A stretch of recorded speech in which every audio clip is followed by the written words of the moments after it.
morning, Bob. Quite a few new students coming in today. Yes, the new term rolls around before you realize it. Thank you. By the way, Bob, how does it feel to be a junior? It feels fine. But I haven't forgotten the experience of being a freshman. No, you never will.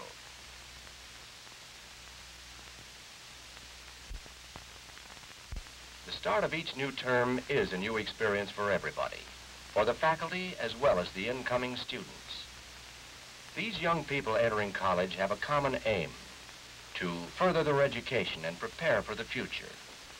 But although they have pretty much the same interests, each one will have his own personal decisions to make. An important part of our job here at Wagner is to help the students make these decisions wisely. Frankly, it's the kind of work that we like. Take young Bob Allen that just stopped by. I can remember the day he first arrived to enroll as a freshman. Bob came to Wagner from a small Pennsylvania town. And like so many freshmen, he was shy, a bit excited, and not very sure of himself. After all, it was his first day of college. Every student remembers that first fateful day. It's a time colored by deep emotion, of an awareness that here, for the first time, one is alone. There were many things about the school that appealed to Bob. Wagner is a liberal arts college located in New York and rich in historical tradition. It looks out to the sea from its 75 hilltop acres, out across the world's greatest harbor and the jutting Manhattan skyline. In contrast to the never-ending rush of Manhattan, the college itself has a relaxed, small-town friendliness. To Bob that first day, it meant a great deal to know that he was not alone, that others on the campus appreciated what it meant to be a freshman. At that moment, even a fleeting contact helped dispel some of that lost feeling.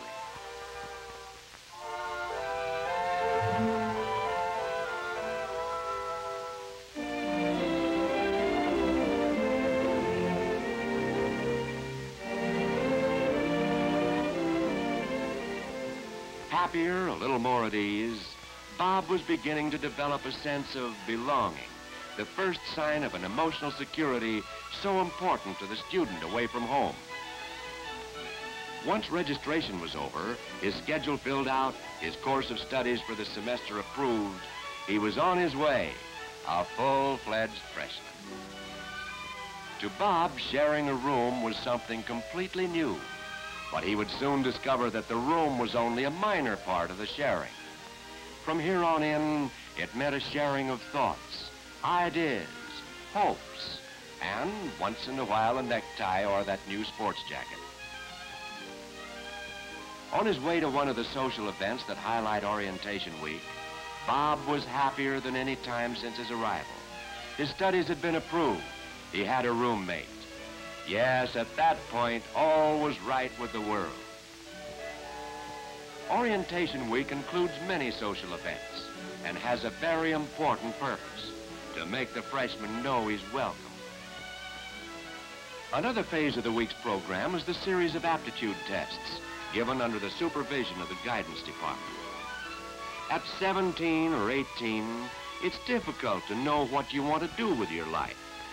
Will you be a teacher, an engineer, chemist? The purpose of this inventory is to help you find out what studies and occupations are best for you. You will be asked how you like a great many things. This is not a test. It is an inventory. It is an inventory of what you like and what you dislike. If you answer these questions frankly and carefully, the results will be very helpful to you and to your instructors in planning your educational and occupational careers. There is no time limit, but work rapidly. And do not spend too much time on any one question. Now, begin. These tests, which are a vital part of the educational program of all progressive schools, are also used extensively by many large corporations. Later on, as part of their psychology course, the students themselves conduct aptitude tests and so evaluate the potentialities of Wagner's class of 1970. Dr. Crawford, head of guidance, talks to most of the freshmen, and Bob was no exception. You know, Bob, these test data show you're a pretty good student. You ought to have no trouble in keeping up with the work around here. And I suppose you'd like to join in some extracurricular activities, too. Were you active in high school that way? Not exactly. I always did want to join the dramatic club, and some of the other clubs too, but I just never got around to it. I did play some basketball and baseball, though, and here at Wagner I hope to make up for lost time. As a matter of fact, there's a dramatic tryout today, and I hope to take a crack at it. That's fine, Bob. There's a lot of activity around Wagner here that could keep you occupied and happy, just so long as you don't spread yourself too thin. You see, I want you to remember the primary reason you came here to school, to study hard. Yes, Doctor, I'll keep that in mind. All right. The play tryout was what started Bob off. He succeeded in getting a small part and took keen delight in rehearsals. While the art class made sketches of costumes for the play, Bob in turn took his research problems to the Edwin Markham Memorial Reading Room, containing the 14,000-volume collection of that famous American poet. As the months went by, Bob found himself caught up in a swing of activities, not the least of which was classes. In spite of its rapid growth, Wagner has kept its classes small, and the personal touch has not been lost. For example, Professor Stern, lecturer, world traveler, co-author of a Nobel Prize-winning book, still takes pleasure in demonstrating simple experiments to his students. The keystone of college life is individual development, academic, social, and recreational, and Bob was suddenly busy with all three, all at the same time. Along with rehearsals of the play, he found time to undertake various social activities, and that was how the trouble started. Bob had found much to interest him in his studies, but he was involved in a great inner conflict. Torn between a desire to learn and a need for social and physical outlets, he found himself going in 14 different directions at once. For a while, it seemed as though everywhere we looked, there was Bob. During this time, he showed a great aptitude for science classes. But in spite of this, he was making an effort to disprove scientific theories. If two bodies cannot occupy the same place at the same time, it would follow that one person cannot be in two places at once. Yet Bob was determined to prove that it could be done.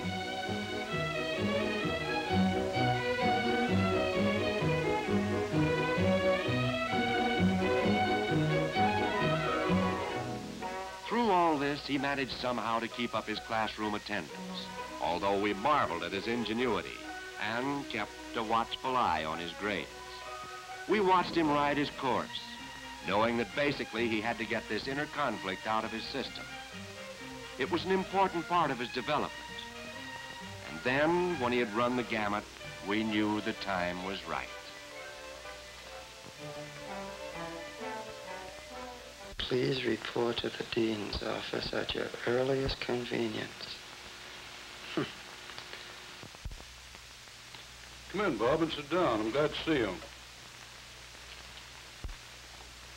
Played a fine game yesterday against State College. Thank you, Dean. And Mr. Moss tells me you're doing very well in the new play.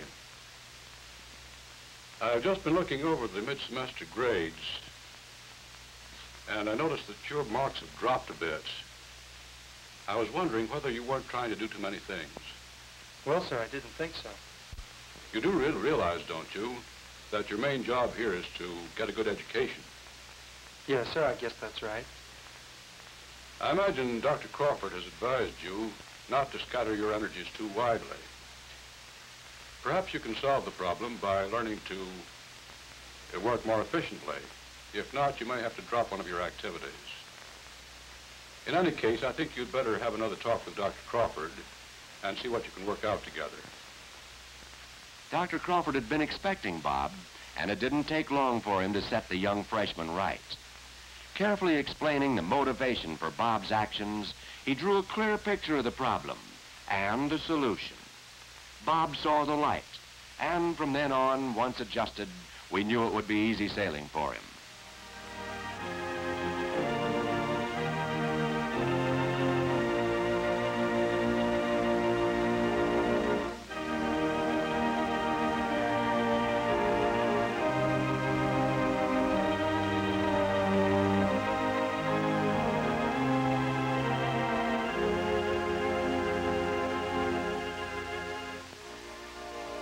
Today, more than ever, there is a need for the individual to find a reaffirmation of faith. Chaplain Kirsch, who is a good friend and close advisor of the students, has a sympathetic understanding of the problems besetting the young generation, who find in his sermons full meaning and encouragement. One of the great ruling ideas of the Bible, which the reading of the Bible brings home to us again and again, can be put in this way. Each one of us is a tremendous investment in life on God's part. All that we are, all that we have, our powers, our opportunities, our tasks, are entrusted to us by God. And God our Father is concerned, even more than we are, with what we make of these gifts. Moreover, every single thing that we do goes into the development of God's investment in us. We work at our studies, we play at various sports, we put our energies into debate, or school publications, or dramatics, or the campus community chest, or whatever else. And let us say that we are doing it wisely and with a sense of proportion. And all the while God is building up in us that bigger and better person who will be a useful servant of his holy purposes in the world.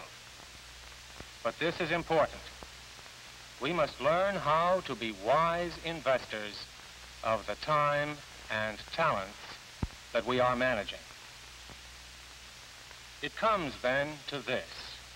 In every day, whatever we do, we are training to live as managers for God of the good things he has given to us.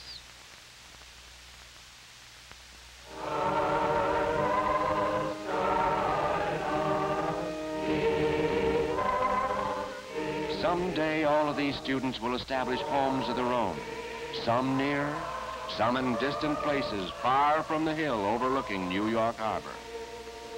What they learn here will be the principles by which their lives will be governed.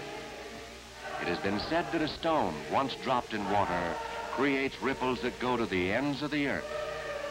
Thus will the teachings of these young people create ideals which they will take with them, to pass on to others, to help them live a full and satisfying life.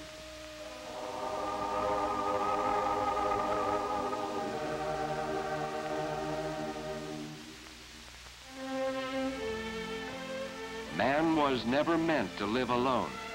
He is part of a society and must learn to understand the people around him. This social adjustment, so necessary for a well-balanced life, is an important part of the college social program. At Wagner, students and faculty mix freely, and tea at the president's home is not an unusual occurrence. Miss Lucille Sloan, Dean of Women, is largely responsible for the success of the school's social functions and is always on hand whenever advice or counsel is needed. Many provisions are made for the student who must earn a living while attending college, and opportunities for employment are provided in the college bookshop, the dining hall, and in the campus counterpart of the corner drugstore, the Guild Inn. Yes, college means living and growing together. It stands for lasting friendships and for associations that will long be remembered.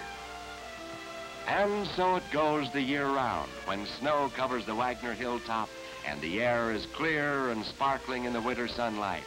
It's the sign for an all-out call, for skiing parties, for fun in the snow, and for a get-together in front of a warm fireplace.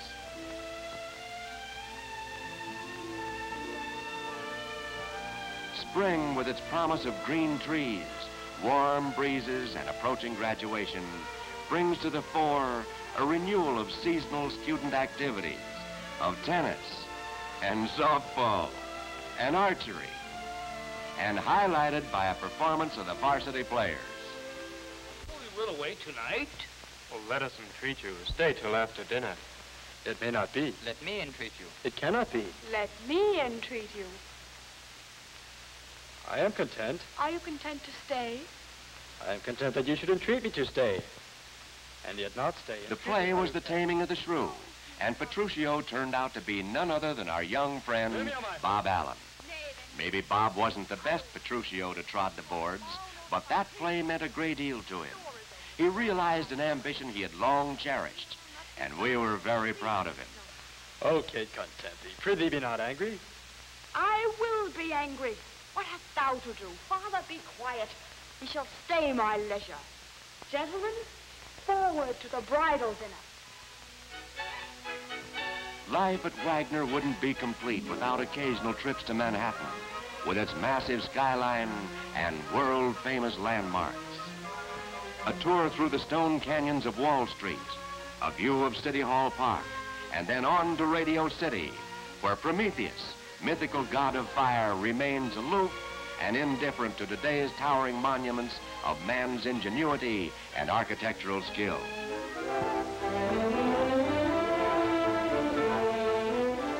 There is no more spectacular sight than a view of New York from the 102nd story of the world's tallest building, the Empire State Building. Looking down, one feels the pulse of the city, hears its distant hum as the echo of it rises up into the sky. The public library on New York's Fifth Avenue is a must on any sightseeing list, and the girls would have been content to spend the day on that world-famous avenue. Window shopping, of course.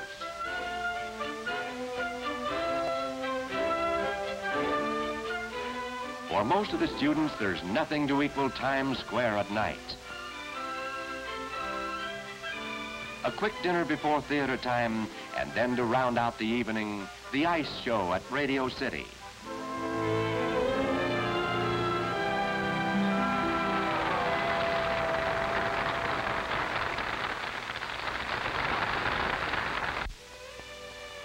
After an exciting sightseeing trip to the city, it feels good to be back on the campus, where the program of learning and career building continues.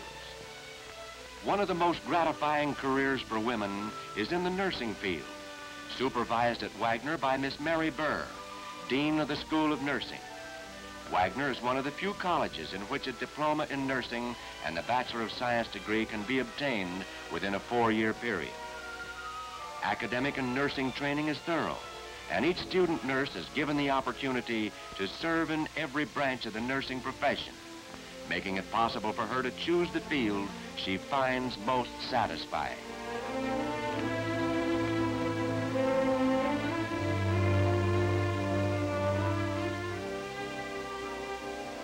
The promises of spring are fulfilled as graduation time comes to Wagner.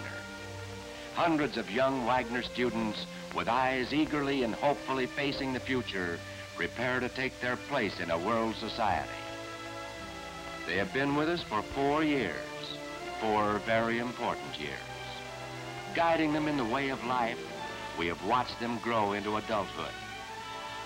Wagner College, too, changes as the years pass, growing in stature, serving more young people, and serving them better.